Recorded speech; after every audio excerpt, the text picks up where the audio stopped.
Pernahkah Anda merasa bahwa hidup ini adalah sebuah perlombaan yang tidak ada garis finishnya? Bahwa setiap kali teman Anda mendapatkan promosi, ada bagian kecil dalam diri Anda yang merasa tertinggal. Atau saat melihat seseorang sukses di media sosial, Anda merasa jatah kesuksesan di dunia ini baru saja diambil satu porsi olehnya. Jika Anda pernah merasakannya, Anda tidak sendirian. Itu bukan berarti Anda orang jahat. Itu adalah manifestasi dari zero-sum game, sebuah konsep dari teori permainan yang menyatakan bahwa keuntungan satu pihak adalah kerugian bagi pihak lain. Dalam beberapa menit ke depan, kita akan membedah mengapa otak kita terprogram untuk melihat dunia sebagai kompetisi yang kejam. Bagaimana pola pikir ini merusak kebahagiaan kita, dan yang terpenting, bagaimana cara kita berhenti bermain dalam permainan yang melelahkan ini. Mari kita mundur 50.000 tahun yang lalu. Bagi nenek moyang kita, zero-sum game adalah realitas fisik. Jika hanya ada satu ekor rusa untuk dimakan dan suku tetangga menangkapnya, maka suku Anda akan kelaparan. Sumber daya bersifat terbatas dan tidak dapat diperbaharui dalam waktu singkat. Inilah yang disebut scarcity mindset atau mentalitas kelangkaan. Namun dunia telah berubah. Kita tidak lagi berebut rusa di padang rumput, tapi evolusi bekerja jauh lebih lambat daripada teknologi. Otak limbik kita masih berpikir dengan cara yang sama. Dalam psikologi, ini disebut zero-sum bias. Studi dari Harvard University menunjukkan bahwa manusia cenderung mengasumsikan situasi sebagai kompetisi, bahkan ketika kerjasama sebenarnya memberikan hasil yang lebih besar.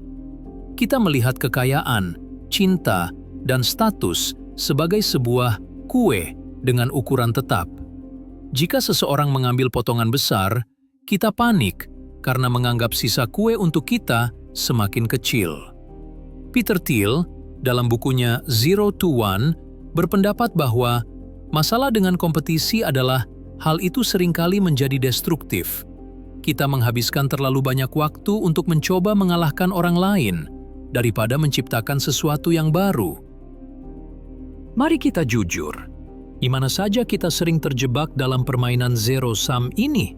Pertama, dalam karir.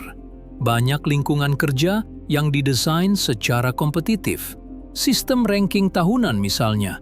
Hanya ada 10% slot untuk karyawan terbaik.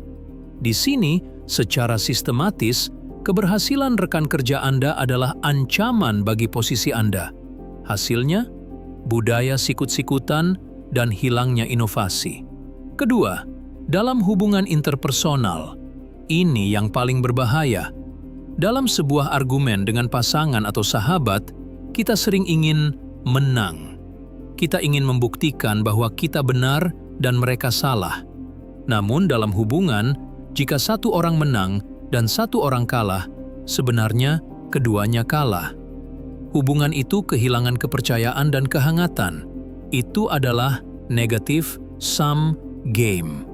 Ketiga, dalam pandangan sosial ekonomi, ada narasi bahwa kemajuan sebuah bangsa harus berarti kemunduran bangsa lain, atau kesuksesan satu kelompok identitas berarti penindasan bagi kelompok lain. Pola pikir ini menciptakan polarisasi yang tajam. Kita lupa bahwa perdagangan internasional dan pertukaran ide justru membuat standar hidup global meningkat secara kolektif selama 2 abad terakhir. Bagaimana kita memutus rantai ini? Jawabannya ada pada positive sum game atau win-win solution.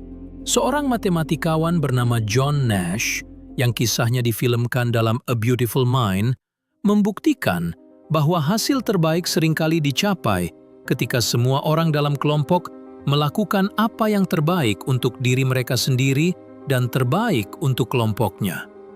Pikirkan tentang ilmu pengetahuan. Saat seorang ilmuwan menemukan obat baru, dia tidak mengambil kesehatan dari orang lain. Dia memberikan nilai tambah bagi seluruh umat manusia. Kekayaan intelektual adalah contoh sempurna dari positive sum. Saya bisa membagikan ide saya kepada Anda, tanpa saya harus kehilangan ide tersebut. Dunia memang tidak sempurna. Memang ada hal-hal yang terbatas, seperti waktu dan sumber daya fisik tertentu.